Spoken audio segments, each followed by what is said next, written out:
And welcome, everybody. As Brian said, I am Jason Robison. I'm the Chief Program Officer for SHARE. I'm also on the Board of Directors for the California Association of Mental Health Peer-run Organizations. And Lynn May Rivas is with me. She's the Interim Executive Director for CAMHPRO, the California Association of Mental Health Peer-run Organizations. And I thought I would kind of get us started with just a little background or context for how SHARE has approached Prop 1, and then I'm going to share some information from Los Angeles County regarding Prop 1, and then I'll have Lynn step in and talk about CAMHPRO's work and advocacy around dealing with Prop 1 and the potential for coercive practices. And then I'll come in with a little overview of kind of the state of peer services in California and opportunities for advocacy and strengthening peer services. And then I want to open it up to the questions and experience that people have in this space. So welcome, everybody, and thanks for being here, Lynn. So SHARE is we're in a unique position. I don't think it's unique, actually. We're a direct service provider. So Proposition 1 is a change in the Mental Health Services Act that was created by the state of California, specifically the administration of Governor Newsom, and then passed at the state level in the legislature, and then put on the ballot, and it passed by a very narrow margin when it was put on the ballot, because there was actually a lot of opposition to it. It changed the way funding worked, and the Mental Health Services Act originally was designed specifically to provide services that were not medical necessity kind of services for people that didn't qualify for those, medical necessity kind of services. So it was outside of the medical model, and it was very intentionally crafted to support recovery-oriented systems, peer support, anti-stigma. And as Prop 1 moved into the public sphere, even before it was a proposition, there was a lot of concern, especially because it was coming on the heels of something else that happened in California that's known as Care Court, which makes it easier for people to be subject to forced treatment if they experience any kind of psychosis, whether it's drug-induced or not drug-induced. People experiencing homelessness are subject to a judicial process that impacts and potentially forces their treatment. So there was a lot of state advocacy around opposing that was not successful, because in that process, the state changed the parameters for who qualified for Care Court, and really opened it up. So as Prop 1 was coming in to planning, there was great concern, and it did pass. So what it does is, and I'll share really quickly here, if I can, here we go. Okay. All right. So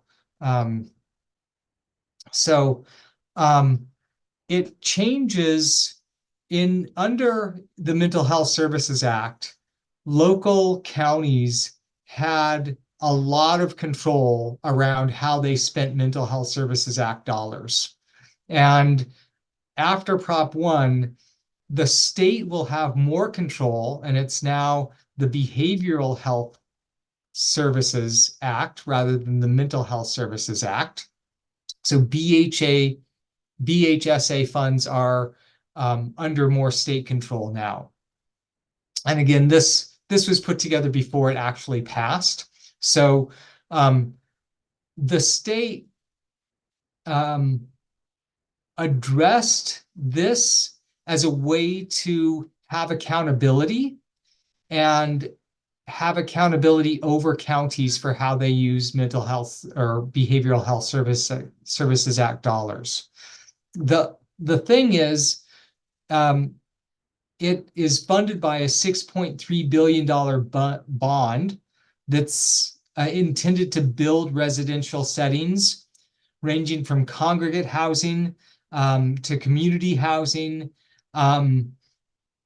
But those funds are not going to be available for years. It expands who's eligible for funding. So it's going to be used, a substantial amount of the funding is now going to be used for people who have substance use issues without co-occurring mental health issues. Under MHSA, it was limited to people with mental health issues. So, and it must include the population of people experiencing substance use in planning. So there's a new mandated housing expenditure category, which includes rental subsidies, operating subsidies, shared housing, family housing.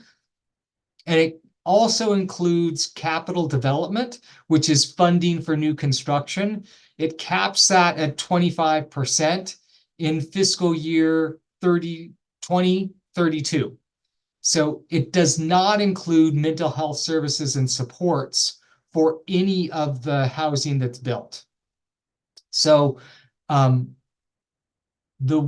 breakdown of how Prop 1 is funded, 30% of those funds are going to go to that housing cost. 35% are going to go to continuing full service partnerships. And then the other 35% will go to behavioral health services and supports. That 17.15% of flexible funding, counties decide how they spend that. So that's where there's county discretion, and that's hopefully what we'll talk about toward the end of this, because there's potential to advocate at the local county level for how that 17% is used in your county. Early intervention child is 9%. Early intervention at all ages are 8.8% or almost 9%. So counties can shift 7% of funding from a single category with state approval. There is no more allocation for prevention.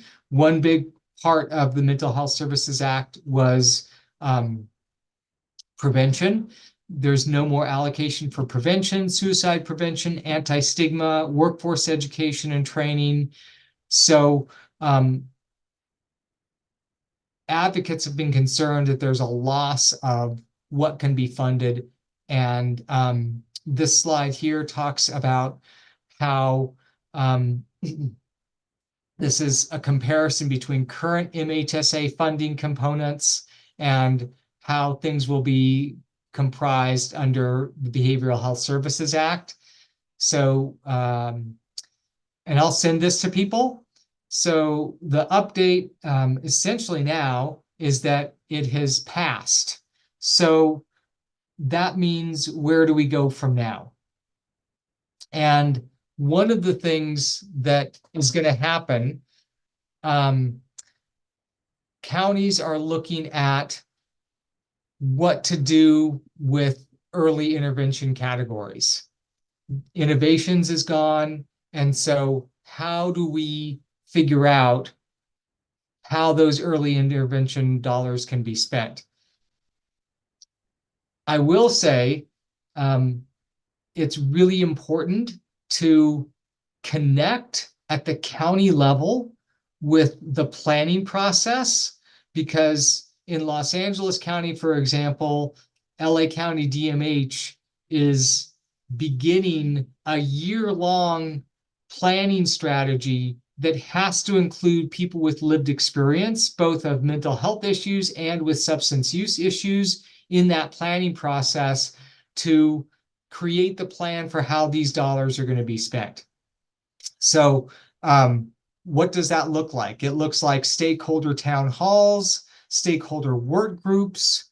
And in terms of LA County is looking at what strategies and resources are available to ensure continuity of care in outpatient crisis and linkage services. How can LA County ensure peer services continue to play a role at all levels of care?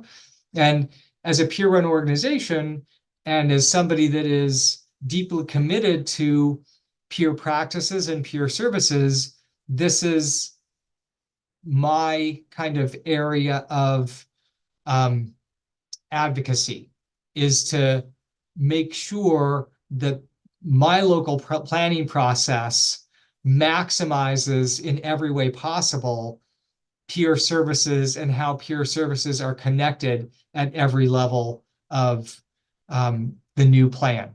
So, this is what DMH kind of put out. The county will be putting out updates for healthcare services, LA County DMH, and I'm going to stop sharing. I'll go over the next step. So DMH is still, LA County DMH is still getting clarification from the state in a lot of this that it will bring to the county planning process. And then that planning process will take not just this first year, it will go over the next 2 years, so it will go into implementation as well. And let me stop sharing and bring in Lynn, who can talk about the advocacy movement that happened leading up to the vote of Prop 1 and where that advocacy movement is now. All right, Lynn. And you're muted.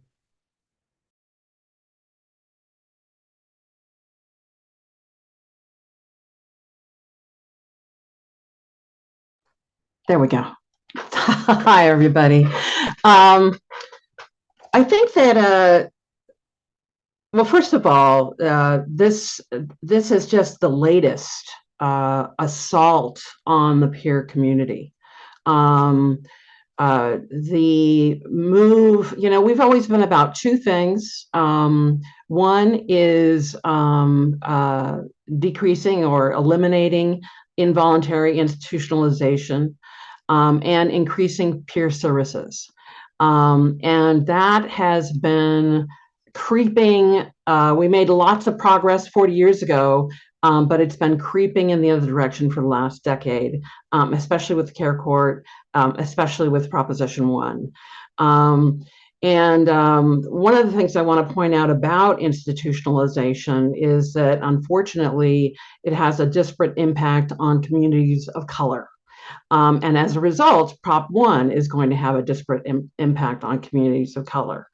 So this is a big issue on multiple levels. We have no choice but to, well, let me just go back to the advocacy. A bunch of different organizations led by Disability Rights California, and a variety of other groups got together to try to oppose Proposition 1. CAMHPRO put together a flyer. We have a email base of 4,500 people. We sent out information about Proposition 1, encouraging people to vote against it. I think it's a wake-up call, because we didn't succeed in stopping this assault on our community. And I think that it tells us that we need to get more organized. And that's actually going to be one of the focuses of CAMHPRO going forward, is to get organized in order to put political pressure in favor of more peer services and against more institutionalization. But first, we definitely want to take advantage of the opportunities that exist. So as Jason mentioned, there are monies that we can direct towards peer services, but that are not going to go there if we don't fight for it, if we don't get in the room and advocate. I mean, even the MHSA, which was so wonderful, wasn't fully developed in many, many counties. There are counties out there in California that don't have any peer-controlled organizations in existence. And we need to figure out a way of supporting those organizations, helping them develop, and making sure that the state funds them. What else about Prop 1 that I wanted to talk to you about? So obviously more of a return to a medical model. People have to have a medical need.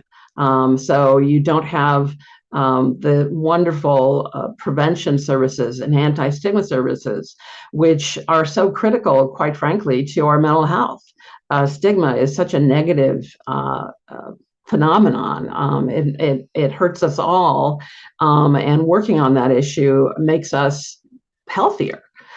So it's kind of a no-brainer, but unfortunately, another critique that we have of Proposition 1 is it was not fully vetted. It didn't consider our voice to the degree that was really needed.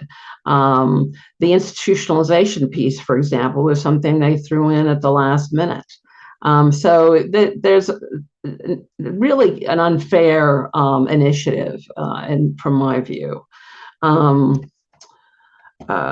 What else do I want to say about Prop 1?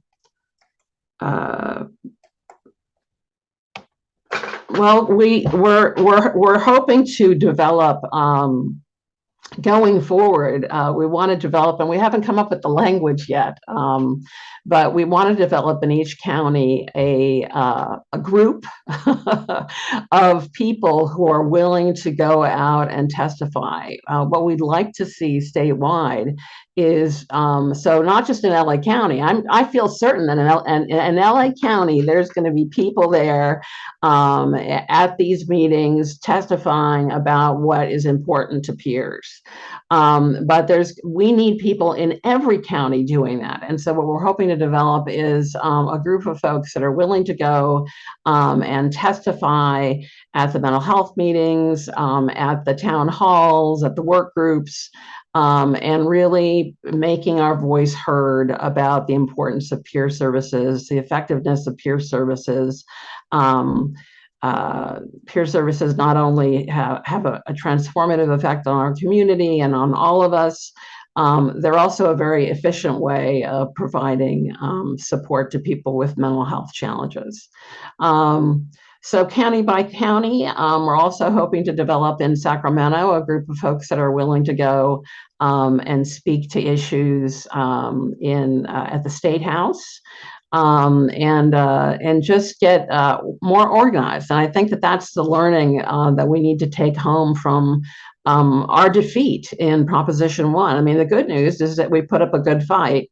The bad news is that we lost. And I think that we really need to put the energy into making sure that we don't lose again. We can't afford to.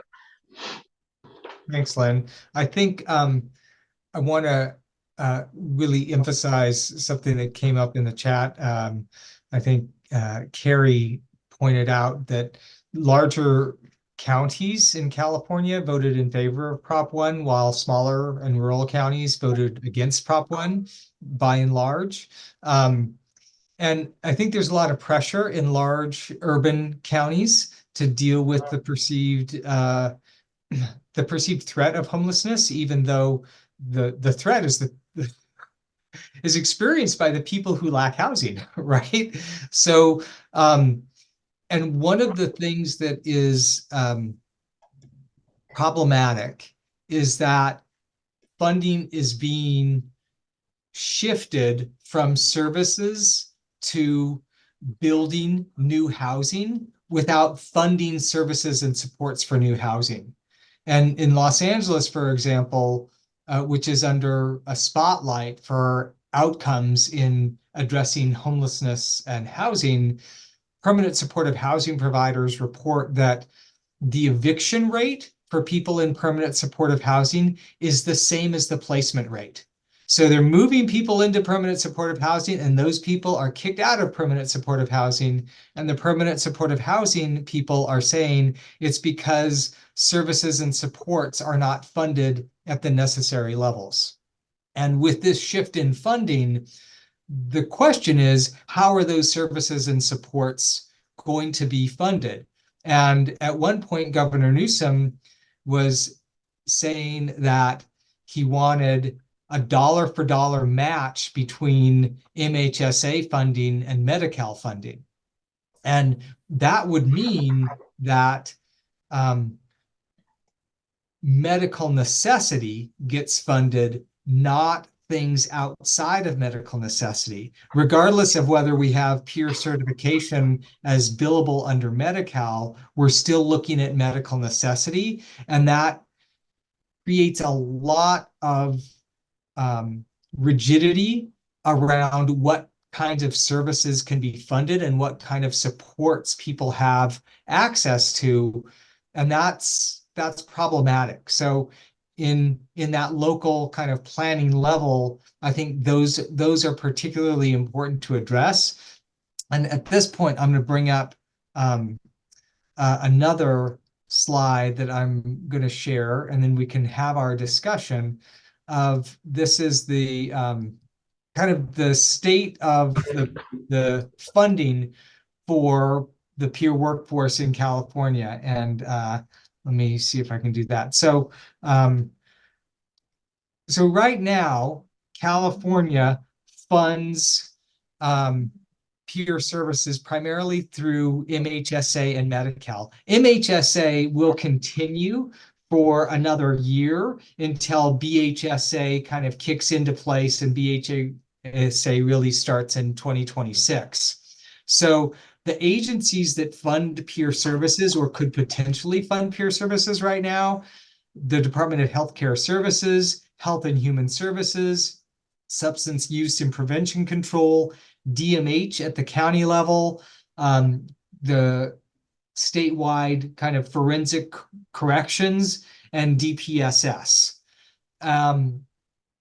MHSA has funded, in terms of peer services, has funded client-run centers, wellness centers, peer respites, and full service partnerships. And I put full service partnerships here because when they first came out, full service partnerships were supposed to have peer support specialists as part of full service partnerships.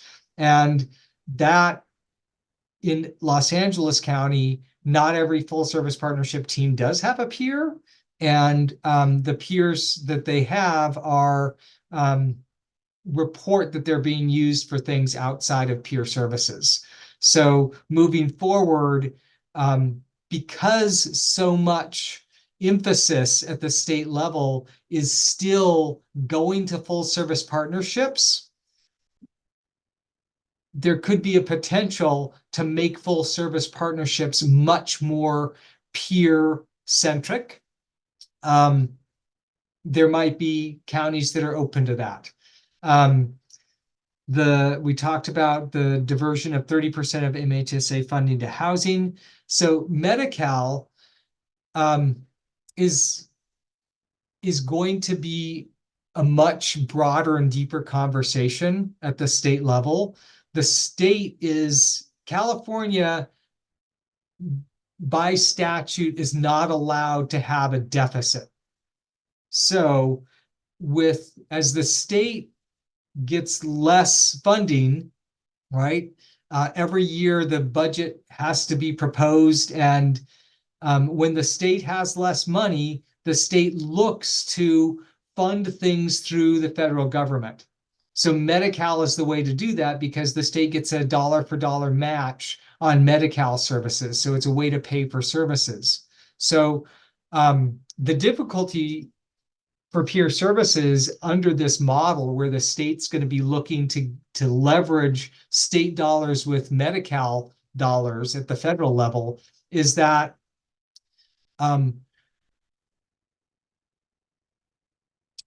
providing Medi-Cal services under peer support is primarily going to be done by directly operated county agencies, county departments of mental health, because they're already doing Medi-Cal. And peer services have the best outcomes and the best efficacy of peer services within agencies, groups, and organizations that embody the value and practices of peer services. Those are peer-run organizations. There are very few peer-run organizations that are certified on their own to bill Medi-Cal.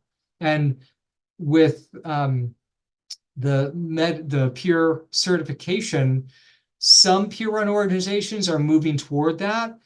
Counties have been very slow to contract with peer-run organizations so that those peer-run organizations can have a county contract because to become site certified to bill Medi-Cal, an organization must have a contract with a county.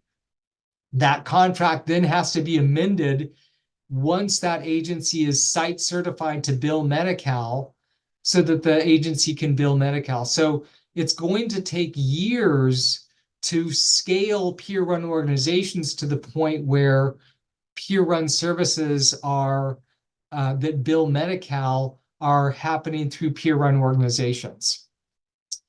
And so questions within that are, how do we ensure efficacy of peer services under Medi-Cal billing, which requires medical necessity? And what are appropriate settings for peer services under Medi-Cal billing? The certification itself for the peer support certification is new in California, and the implementation brings issues that needs to be addressed. So one of the issues that came up is that because California did not have, well, let me say it in the positive. California has a lot of peer drift in organizations at the county level that are doing peer services. Peer support specialists are asked to do things outside of the scope of peer services. So when CalMESA looked at the function, the job function of what peer certification would be, it did a landscape analysis and it got input from people that were working for directly operated mental health agencies. And so that input was colored by that peer drift because people were doing things outside of the scope of peer services. Stakeholder input was limited in the development of what that core job description is, and basing I would say, as a peer community, we need to do a lot of work around the core competencies of peer services. When SAMHSA designed the core competencies, which is what CalMESA's used, SAMHSA designed those core competencies as a living document to be added, and the state has brought them in as if they are standalone things. And in those core competencies, there are 17 of them, only one is distinct to peer services, and that's peer listening and disclosing. Every other core competency is something that's done across mental health interventions. So, for example, linkages to services. Social workers do linkages to services. Nurses do linkages to services. Psychiatrists do linkages to services. So the question for us is, looking at those core competencies, can we come together and create some parameters for what is the peer practice in each of those core competencies so that the practice of peer support is maximized? There are also specializations within the certification at the state level, and the specializations are being rolled out now. So forensic peer services, and that impacts, so both with Care Court and Prop 1, which create a connection to, and at the Prop 1 level, a potential connection to the carceral system, the judicial system. Peer services will be part of our carceral system. How do we maximize the efficacy of peer services, which are all about choice and mutuality, in settings where people's choice is limited? Right? In a carceral setting, one's choice is limited. So how can peer services maximize choice in that setting, and self-advocacy and efficacy? Another specialization is crisis response, peer services for people experiencing homelessness, and the other one is parent, caregiver, and family specialization. So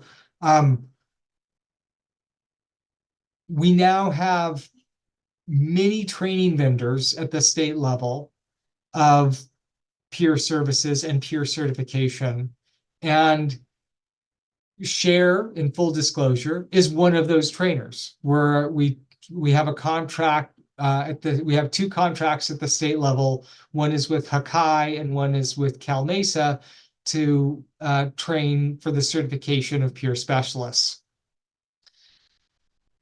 All of those vendors create their own plan and curricula that is approved by CalMesa for that certification. And there, I think, is an opportunity for those vendors and the peer advocacy community to come together to say, what are the standards that we really want as a training, and what's a way to make sure that no matter what vendor somebody goes to, they're experiencing competency in the training. They're supported to develop competency rather than learning information so that they can pass a test. I think that's really important. The other thing is, initially in the peer certification training, there were scholarships. CalMesa had scholarships. Those scholarships are gone. So funding for both the training, the certification, and the exam, counties are scrambling to find scholarship dollars to support people in getting certified. And I would also bring up measuring the success of the trainings, both in terms of, if you lack of a better word, customer satisfaction, and competency in practice. So workforce issues with peer services, pay equity, especially if we're looking at billing Medi-Cal in the context, is that billing rate comparable to other things? And career development. I think there are some presentations in our conference today that look at potential career development ladders. I know that in LA County, for example, when we're looking at how the county is developing its peer workforce, there are voices that are advocating very strongly to make sure that as people come into positions within the peer workforce, there's also opportunities to train and develop skills around supervision, around program management, because there's no reason that somebody that starts as a peer specialist can't become a program manager and carry that knowledge and expertise of peer practices into running a program at the county level.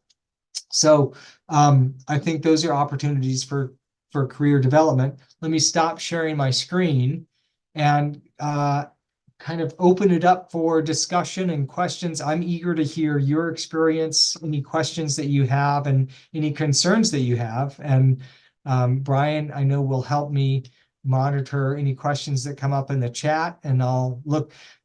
You can raise your hand physically, or you can use the hand raise function under the reaction tab at the bottom of the screen. And I know I just threw a lot of information out at you, so thank you. Jason, there was a statement. The state rewrote everything we worked on for peer certification. So that was just a statement that's in the chat. The state, yeah. And that was from me, Jason. It's really good to see you. And yeah, you did. You threw out so much information. Thank you. So Carrie Manning, I'm from Lake County. I am now a supervising behavioral health clinical specialist. But I'm a peer, and I'm a peer advocate, and it took 3 years for our county to develop a job description for peer support specialist. And we have peer support specialists, and then we have peer support specialist seniors. And so we are ran out of our behavioral health department. And we have 3 different centers. Now, those seniors are not like actual supervisors of each center, but they do function as that. And so now what I'm trying to do is get it to where they are supervisors, you know, and our management does say that they want that, but then on the other hand, there's still that lack of trust.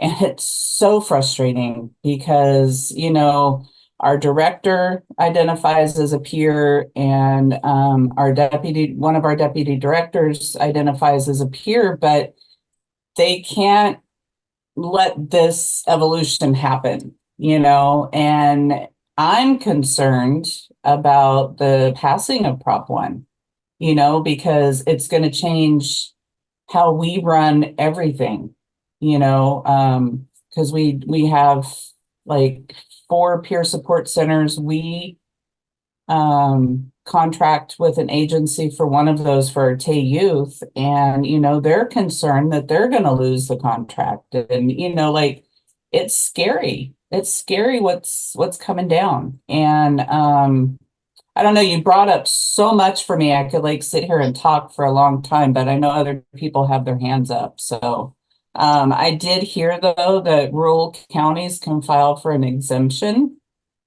Have you heard that? That's news to me. That's okay. That's very interesting. Yeah, it's interesting to see what happens with us. Thank you, Carrie. It's great to see you too.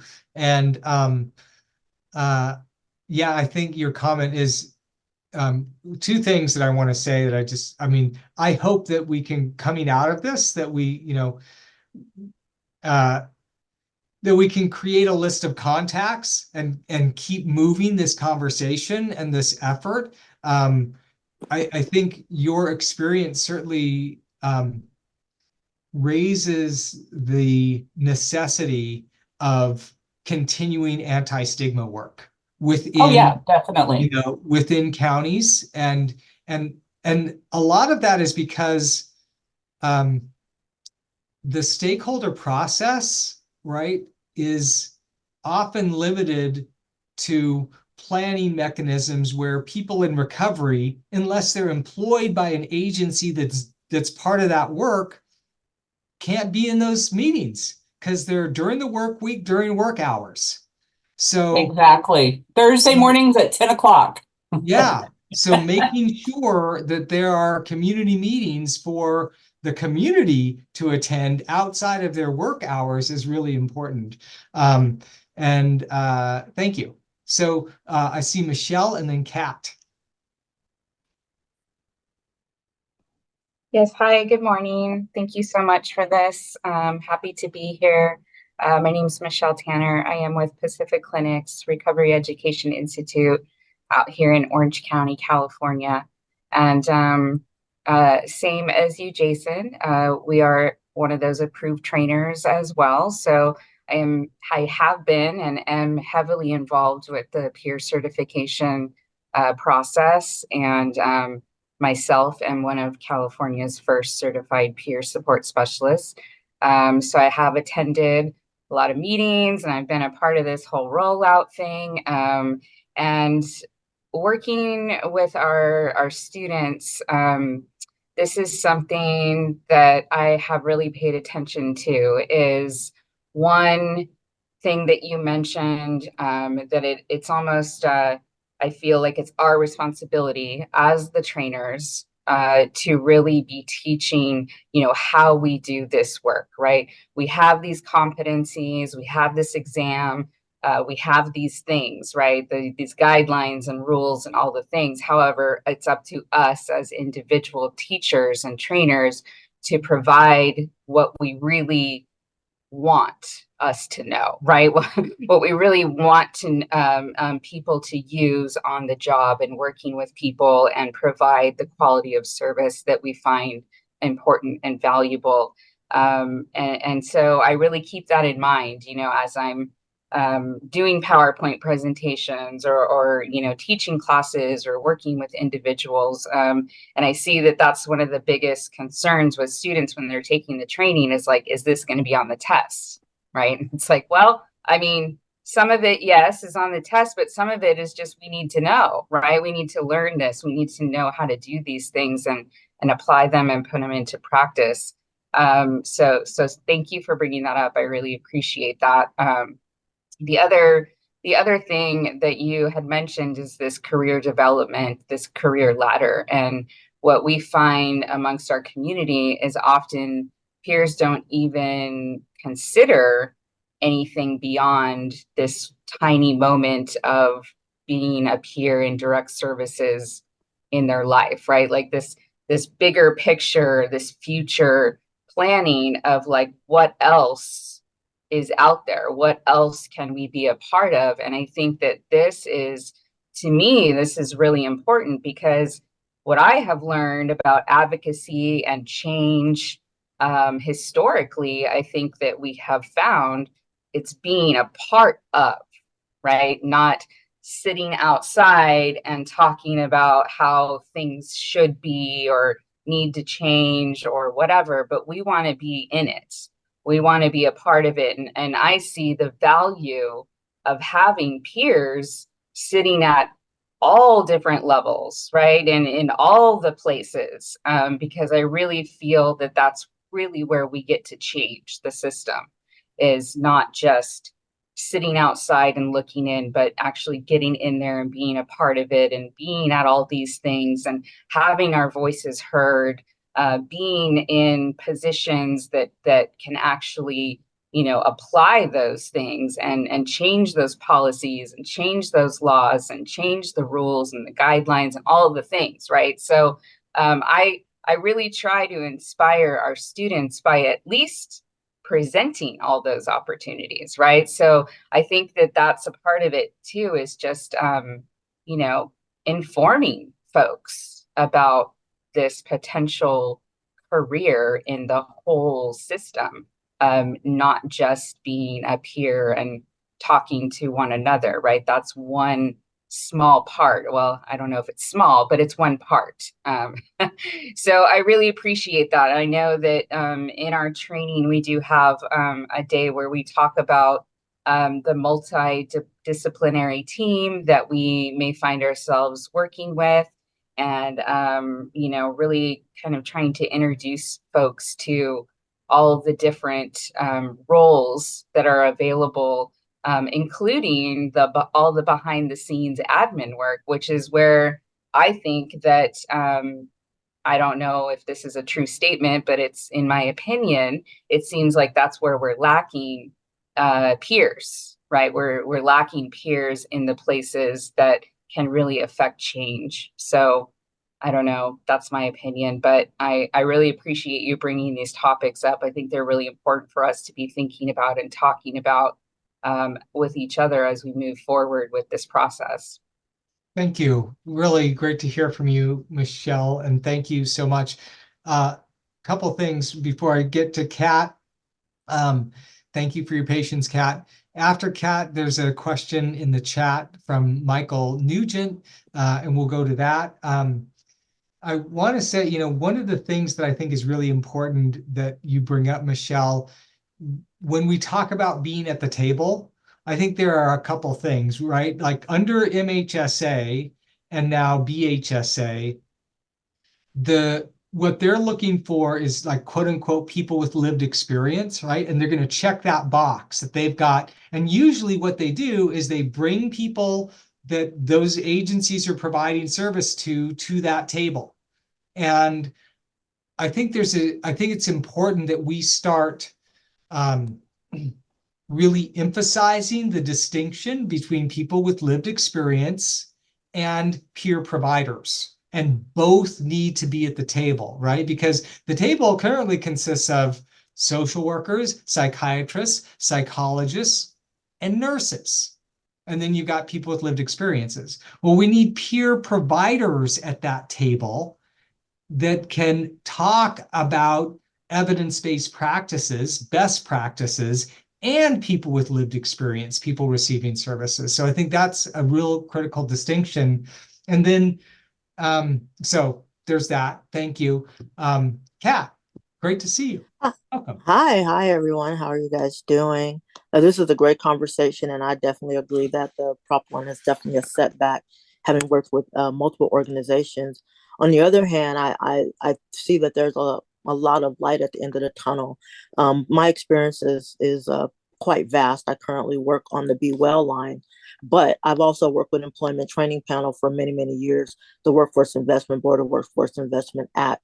So there's a lot of opportunity for training in the expanding what we do, how we do it, and what that looks like. There's tons of funding. I was just looking at some from a project that I'm currently working on that could expand us and allow us to be at the table. Part of that process is not also expanding it to businesses and to other people where they can actually get funding for the training for what we do. Not necessarily pure certification, but in expanding how it impacts businesses, how it impacts all the areas of industry. And that's what a lot of that funding does. And I think while we should organize, I agree. I think we need to expand our tentacles out into other areas where people recognize the value of that. I know there's a big push even in industry, business industry, to get wellness. How do we support that so we can increase productivity? And so there's tons of opportunities through the means that exist to actually do that. One, organizing and creating our own coalition allows for additional funding within the organization. You see this if you ever look at ETP funding, Employment Training Panel, Workforce Investment Board, through providing funds and a large number of funds for organizations such as ours that provide training in broader areas. Because I think the idea, and particularly because Alter, we have the 𝗣𝗿𝗲𝗀𝗀𝗀𝗀, line, right? So this dramatically affects us because we're looking at preventative. We're looking at people that may not be have a full-on mental health diagnosis, but they're facing a crisis. And if they don't get assistance, it could go into that. So again, there's a lot of opportunity there, and there's a lot of opportunity for training. I work for the Pro department, so we were able to get funds, and I work for many colleges. So we were able to work with the Department of Labor, work with getting funds to not only train people on what the information they needed, but on the how-to, right? What does that look like? And the healthcare industry, which we still fall under, is still a high growth industry. And while we provide the support, again, there's tons of resources. We did this with parolees. I've done this with logistics, construction, because of the high growth industry nature of what we do and expanding it. I think as we get a broader range of people that understand the value of what we do, that people who are working every day, going to work, they're still facing their stressors. You have an increased workman's comp because people are stressed out. Are they really stressed out because of the work? Are they stressed out because they lost their home? They can't afford their rent after working 40 hours? And if we expand and help businesses understand the value of what we do, we are getting into the hands of people, in the hands of decision makers. And again, I have worked in construction, so the fact that a lot of this housing is going to construction, it's I mean, I could go into that whole other thing, but that's businesses. Businesses have a huge influence on the decisions and laws we make. And if we're not including businesses in the value of what we do, we're missing a huge part of our advocacy, of those who can lobby for us, those who can advocate for us and what we do. Because we've seen it with with the different projects and housing projects, especially in Los Angeles. I currently live in San Diego, but you just put more people with mental health in one area, you isolate them, you just create more ghettos. And that has never worked. It didn't work, in Germany, it didn't work here, it hasn't worked in LA.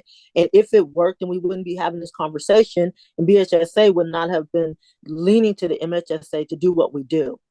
So I think we need to have a broader conversation with actual decision makers and people who have money. Businesses have money for what we do, and they're willing to pay for it if we can help their employees stay well so that they can do the jobs they do. But we haven't really tapped into them in the way that that I'm doing, but we have not tapped into them in the way that we could. And we've seen a huge, I have tons of data from the work I've done with Pro-Leads over the last 20 years in getting funding so that once they get out, they actually have a job, have opportunities, have the services, the PTSD and all the other things that are now coming up with Social Security. So I just think that while this is a setback, huge, that there's a lot of other opportunities for us to grow, to not only unify, but to be funded tremendously and provide training, not only within our industry, but within external industries of business, entertainment, all people who are impacted by mental health, which is everyone. There's not a single person, a single industry that's not impacted by the mental health and the work that we do. And when people get on a chat line and they can talk about whatever's going on in their business and their work and their issues with their boss, and they can go back and now be a productive employee because they know we're available and we currently offer the free services because of the grant funding, it's a huge opportunity. And again, I've seen tremendous results from the work that I've done in working with colleges such as 𝗣𝗿𝗲𝘀 College in Rancho Cucamonga, RCC, where the funds kind of similar to this, the Department of Labor and through some of the Workforce Investment Board got funded through colleges because that's how they that was the easiest way for them to allocate. They go to a training institution. There was some caveats there where they realized that, like you said, the funding were being used differently. But we had specific, I worked for a specific workforce development program, and all those funds were funded through there, and we're able to do some really great work and really impact the community. And partner with the city legislator, the council people, and things like that. So I do think, again, that there's a lot of opportunity here. We just have to look at it from a different lens and expand our reach, because everybody benefits from the work we do. Everybody benefits from the work we do, because every employee can't go to the doctor. Every employee, even if they have, the benefits, right, that's kind of been forced upon them, they don't take advantage of it because it's such a stigma. I think the data shows that it takes a person 11 years from the onset of a mental health crisis to even get treatment. So if it's 11 years, we have a huge gap that we can play a part of and support that person until they actually go to that process or use their existing health benefits to actually see a psychologist or something. So anyway, that's my 2 cents about it. I'm actually super optimistic because I do think that we need to expand outside of our current niche, because there's a huge need for what we do. So thank you very much for your time. I really appreciate that, Kat. I think your experience and insights are wonderful and very important for this moment, because as we talk about potential impacts to the funding of peer services, that does raise the question of where does potential funding come from? And working with the business community and the health community to look at how those communities can potentially fund peer services for the people that they serve and the people they employ, I think is a great insight.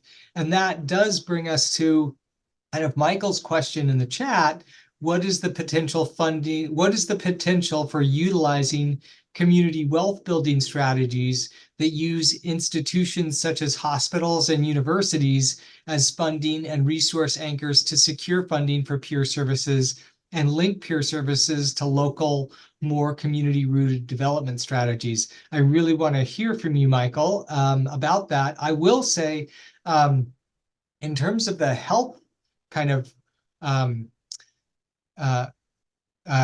industry, there are a couple of things like Kaiser, for example, has a foundation. Most of the health providers, most of the managed care organizations have foundations that fund things. The thing about foundation funding is that foundation funding looks for sustainability. They don't want to, it's different than a government contract. The thing about peer services funded by the state and the county is that those contracts are ongoing. Getting a grant from a foundation, the foundation wants to see how the services that are funded under that grant can be sustained without funding from that organization. So leveraging those dollars is really important. On the other side of the health world, there is, health. We come back to Medi-Cal because in California, there's CalAIM. So health organizations are contracting with different providers to do. They can do peer services. They can also do housing navigation and supports. So people coming out of a health provider that lack housing, CalAIM can be used to support somebody in finding housing and paying for supportive services when somebody is housed. Again, that then kind of gets us to the point where how does an organization develop that capacity? And I will say, we had a contract at one time with health provider Optum, and Optum has funded lots of peer-run programs across the country. We ended that because the billing in 15-minute increments that was so restrictive in, like, we couldn't bill for the first 15 minutes of the conversation. We had to bill for in-person things. It was really difficult to sustain the capacity to fund a position and the overhead, the benefits, all of that to fund that position with that kind of billing. So that, I think, is something to be addressed. And in terms of the education, I think working with universities is a great idea. And and especially now that there are universities that have that will call themselves recovery universities, for example, that will have services and supports for people in recovery. And I think that's a really interesting area for peer support. So, Michael, did you want to speak more specifically to your question or any of the resources that you might know around your question?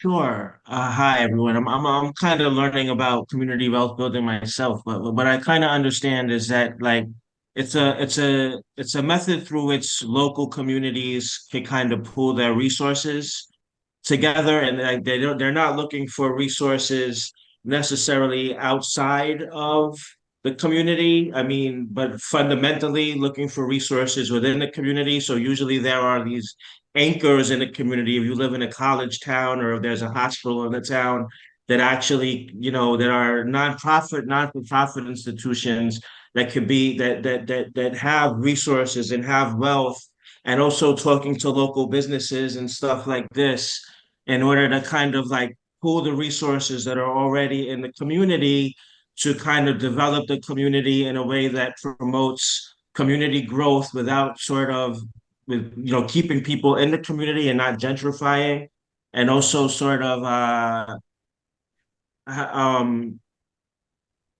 sort of, I think if peer service is connected to something like this method, then I mean, you talk about integration and the need for integration of peers into the community. It's a great way of building that kind of community, because that sense of community and sense of like not of belonging and non-alienation. I think it's a really like progressive method that I'm actually just learning about. But I understand that things like this have been tried in places like Cleveland and Baltimore, some places in England.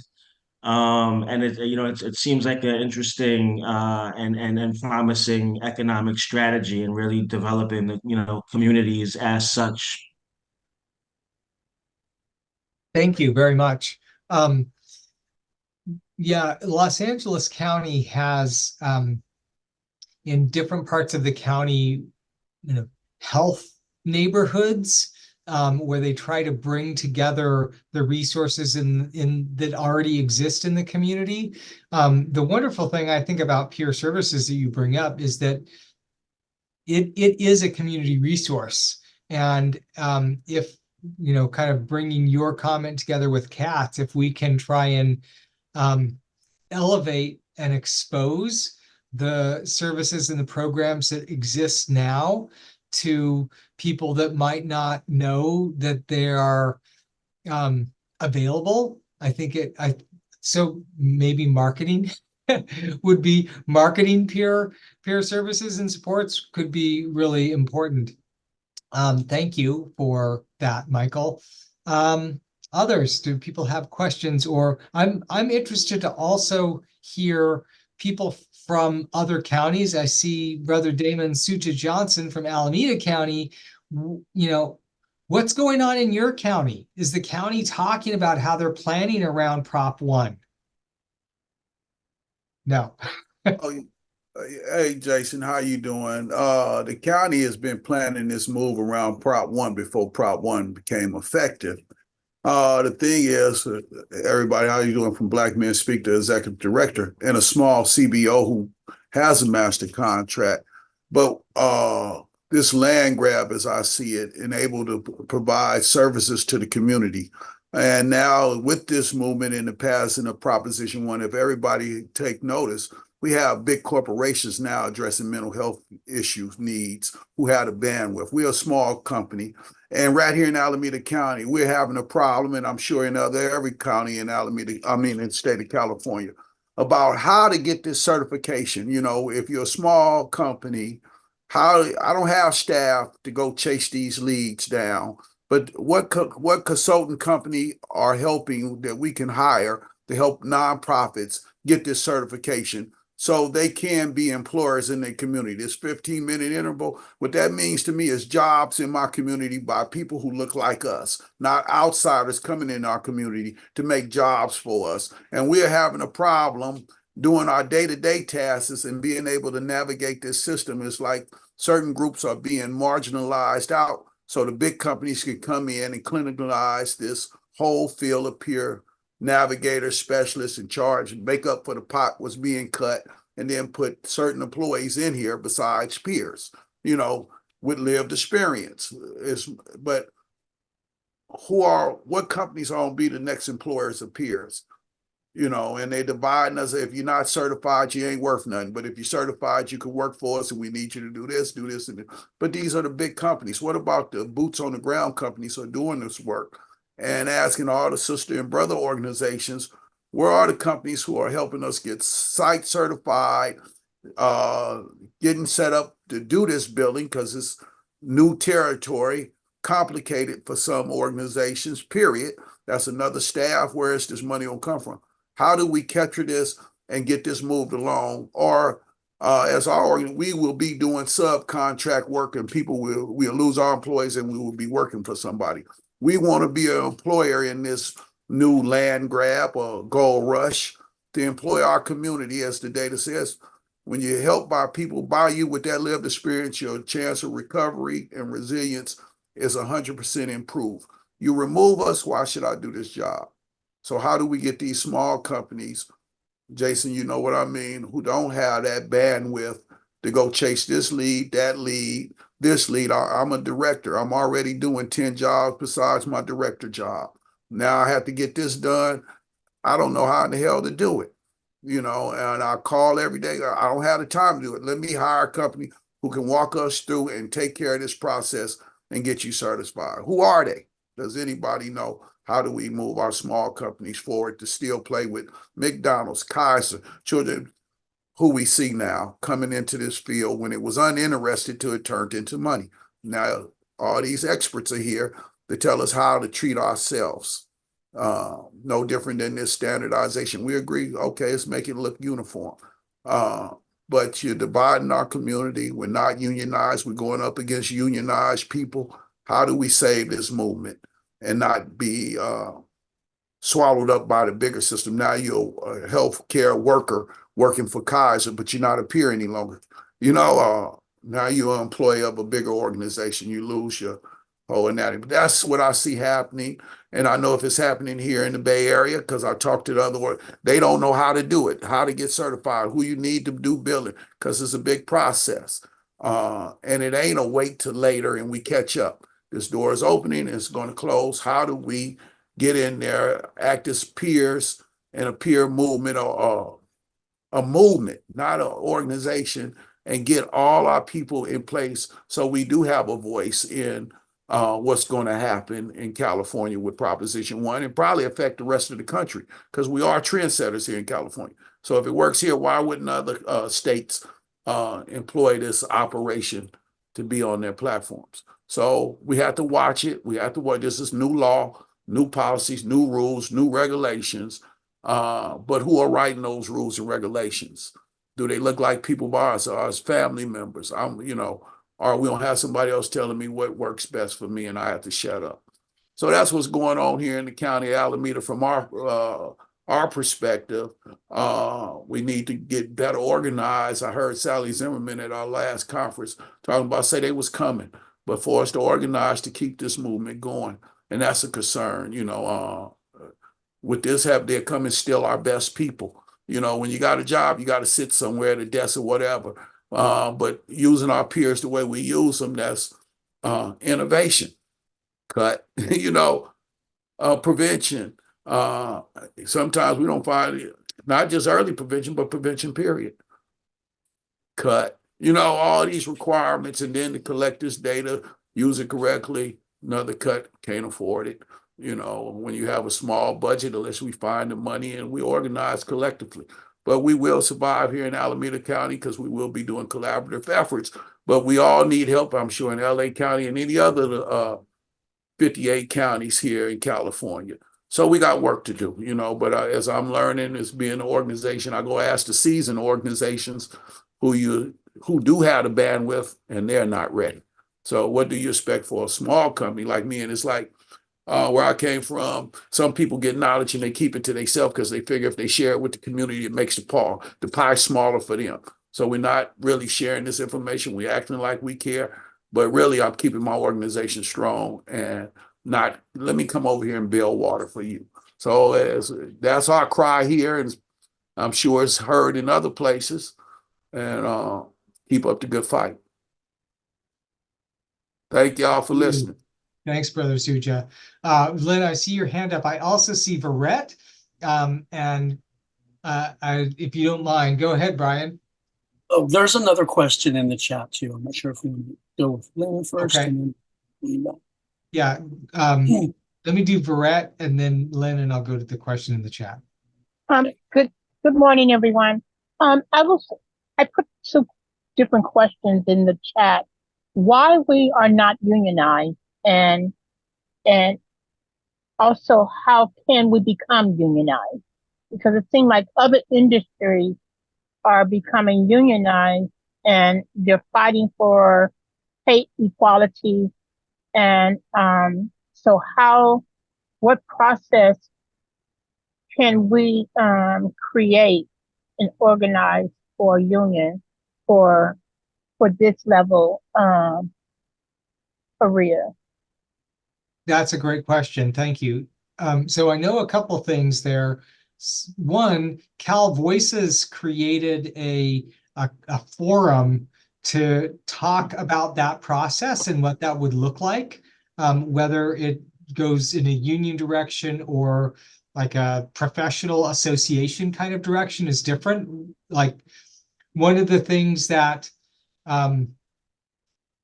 that kind of structured organization brings is funding to be at the state to influence policy. Both professional organizations and unions have dues that fund essentially advocacy and lobbying activities at the state level.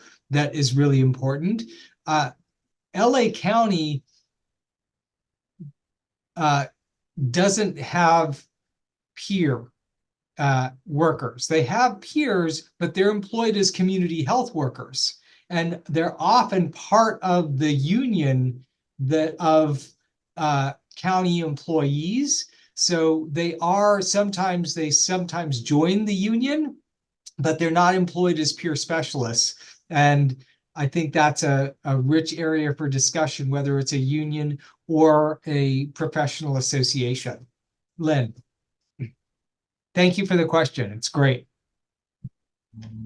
Yeah, I just wanted to first address Damon. And ironically, both issues are relevant.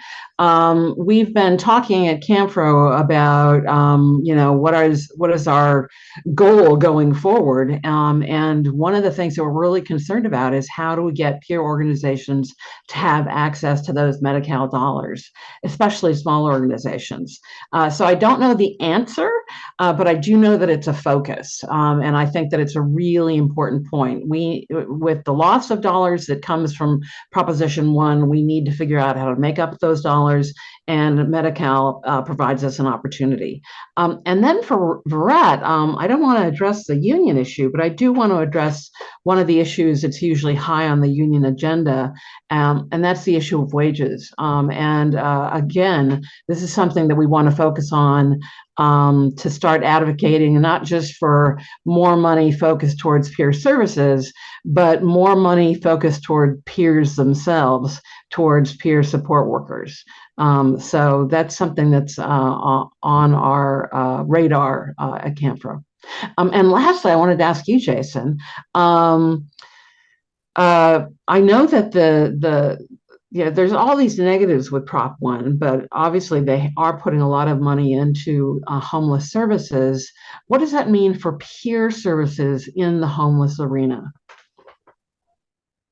Thank you, Lynn. That's a great question. So, one of the things that was in the slide is that the dollars for the housing, it can be shared housing. And I want to go back to Kat's point where I think it was Kat was saying, the construction of all of those buildings where it's like our system thinks that people have to have a separate kind of housing than everybody else.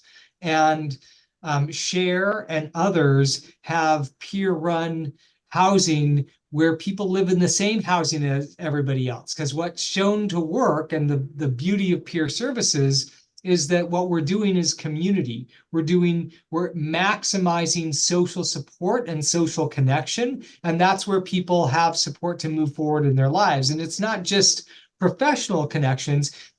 It's knowing your neighbor. It's, having neighbors that know people that are hiring jobs. It's like all of that stuff is really important. And when we create a separate and unequal, we don't get those kind of outcomes. So there's a potential for peer-run housing. Again, the fact that the services and supports are not funded in the way, so the services and supports would have to come through the county's flexible spending of 17%. The counties say, through their planning process, okay, for 5% of this 17% funding, we're going to do this. And that brings me back to something that Sally and I wrote several years ago that I think could be a potential. we sent a letter to the state advocating that 7% of MHSA funding just be set aside for peer services. And so if we take 7% of what's funded at the state level, at the county level, and ensure that that is going to peer services, whether it's BHSA or MHSA, that can be a way so that we maximize peer services and make sure that they're connected to everything that every county is doing. And I know there was another question in the chat. I saw a question come up where somebody asked what the state definition for peer services was. I posted from CalMESA's website. Peer refers to persons who share similar understanding of experiences with mental health and/or substance use disorders. That's CalMESA's definition. So was there another question, Brian? No, just that it follows up with, I was recently told that pain is pain, but by that measure, anyone would qualify as a peer, moving us away from our CSX roots and reason. So that's part of that question. I think there's we're at a moment where it's important to recognize community services, that the ongoing practices, especially of marginalized communities, and the supports that happen there. There are lots of things that involve mutuality and similar lived experience. And I think that's really important for the behavioral health workforce. What we're talking about is, to the person's comment, is very specific to the lived experience of, being somebody with a mental health issue, a substance use issue, a family member, and being trained in best practices to use that experience to connect with others going through the same kind of situation. And we are 2 minutes past. We are over. So this is technically the time between sessions. So I want to send out a plug to all of the sessions that are going to be happening at 10:30. Great seeing all of you. Thank you, Lynn, for joining us. Thank you, everybody, for being here and sharing your experience. All the best, everybody.